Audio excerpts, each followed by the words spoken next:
E aí, já pensou em ganhar muito dinheiro com um canal de corte igual esse daqui que você está assistindo? No primeiro link da descrição temos um aulão para você que quer começar um canal de cortes e faturar muito aqui na internet. Também teremos planilhas que irão te ajudar na hora de organizar a produção do seu canal. Tá esperando o quê? O Brasil tem condução coercitiva de vagabundo há décadas. Foi quando chegou lá no tubarão da polícia e falou assim, não pode conduzir coercitivamente. Pegar um ex-presidente. Pegar um ex-presidente. Olha só o eu tinha essa desgaste. visão, eu tinha uma visão Olha a que, imagem política. na Então, verdade, nunca eu se ouvi interessou. falar pra caralho sobre esse lance que essas conduções coercitivas, é assim que fala? É assim. É, Que é não, você levar não seriam A força legais. pra depoimento. Não é exatamente levar a força, é você levar para depor, mesmo que a pessoa não queira, né? Você fala assim, força, ó, porra. Caralho. não é a força porque não necessariamente o sujeito vai lá e pega pelo cabelo, é assim, olha, temos aqui uma condução coercitiva, precisamos o cara levar você para recusar, depor. o que ele faz? Tá bom, então a polícia vai e acompanha. Se o cara recusar, Ele vai pegar vai pelo ter que pegar, cabelo, é. exatamente, vai ter Exato, que é a pegar pela força, força. é a força. Exatamente, é isso. É só para deixar claro que não é a violência física Entendeu, necessariamente entendeu. sendo usada. Mas claro. isso é um dispositivo que poderia ter sido usado de fato? Poderia ter sido usado em vários casos. É que vários juízes estavam usando.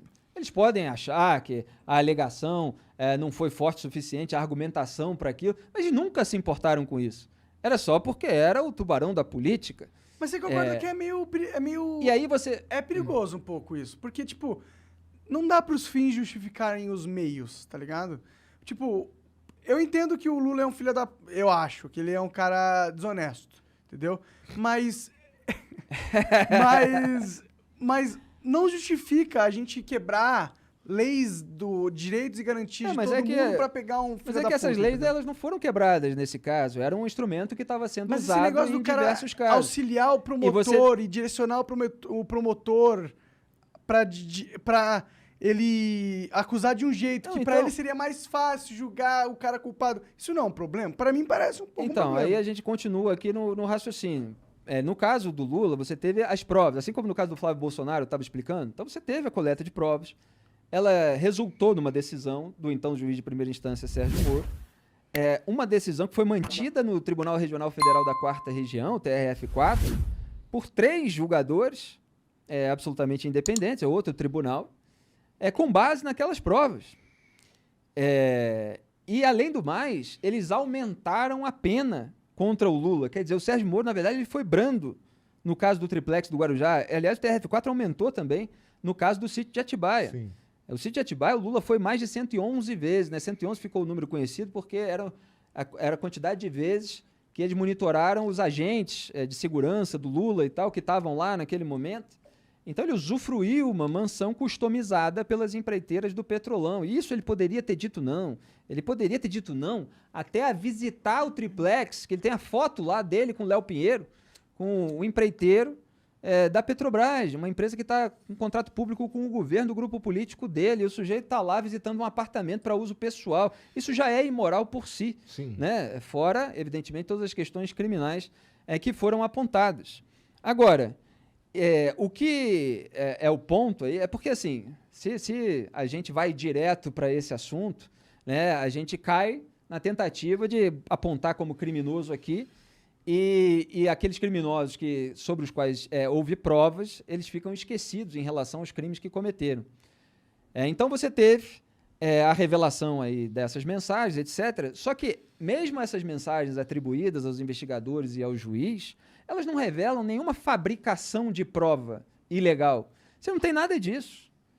E você, como apontaram os ministros Luiz Edson Fachin e Luiz Roberto Barroso, você não tem ali uma intenção e uma ação deliberada para prejudicar alguém com uma manipulação de prova no processo. Mas E há aí quem ele diga pega que- o histórico de todas as decisões dos tribunais internacionais para dizer justamente que a suspeição só é declarada quando você tem algo assim nesse sentido. Então eles pegam, geralmente são ilações que eles fazem a partir de um conteúdo não autenticado, que eles dão a interpretação mais negativa possível e tal, para fingir que aquilo adulterou algo no processo e o que o sujeito só foi condenado por causa disso e não pelas provas que foram coletadas independentemente de qualquer coisa.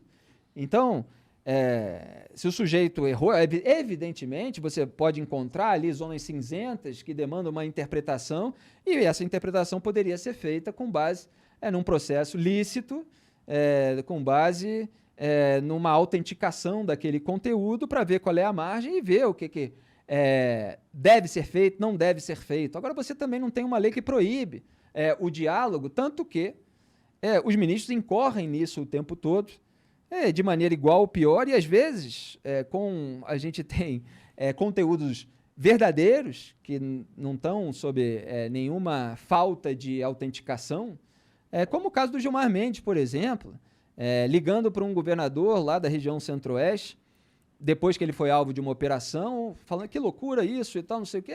Aí o governador falou, pô, foi uma decisão do Toffoli. Aí, não, vou conversar com o Toffoli. Então, vou falar com ele. Você tem a ligação gravada, porque o Aécio Neves era investigado, esse governador era investigado, então o Gilmar caiu na escuta dele. Você tem o caso do Aécio Neves, que era investigado, e aí o Gilmar caiu na escuta do Aécio Neves, e o Aécio Neves pedindo para o Gilmar um favor político, que era para o Gilmar falar com um senador, para o senador votar de acordo com o interesse do Aécio na lei de abuso de autoridade, essa que tem um nome bonito, mas que estava lá justamente para tentar blindar a classe política. Você imagina que é um ministro do Supremo Tribunal Federal agindo politicamente, mas com o peso da caneta, porque é ele que julga os parlamentares. Você imagina que receber vota daquele jeito e tal, acho melhor e tal, não sei o quê. Você vai ficar assim, melhor votar, né? Vai que ele abre um processo contra mim aí, porque eu tô com o rabo preso, porque eu sou político, né? Então, quer debater até onde podem ir os julgadores, quais são os limites e tal, vamos debater o Poder Judiciário todo, vamos debater o STJ, por exemplo, que tem filhos de ministros com escritórios de advocacia. E aí o cliente bilionário que tem uma empresa que é alvo de um processo, ele escolhe lá o escritório do filho do ministro, que ele sabe que tem influência sobre a decisão do papai. O filhotismo, como se diz, e tem uma desembargadora que denunciou isso muitas vezes. Então, você tem ali um material que ele carece de autenticação e que pode ter ali uma zona cinzenta, não quer dizer que... Quer dizer, o que eu estou querendo dizer, Monark, só para... Eu entendo o que você está querendo dizer. Pode falar. Porque a gente precisa contextualizar, porque a desinformação, ela afasta os fatos, né? Então a gente precisa dizer...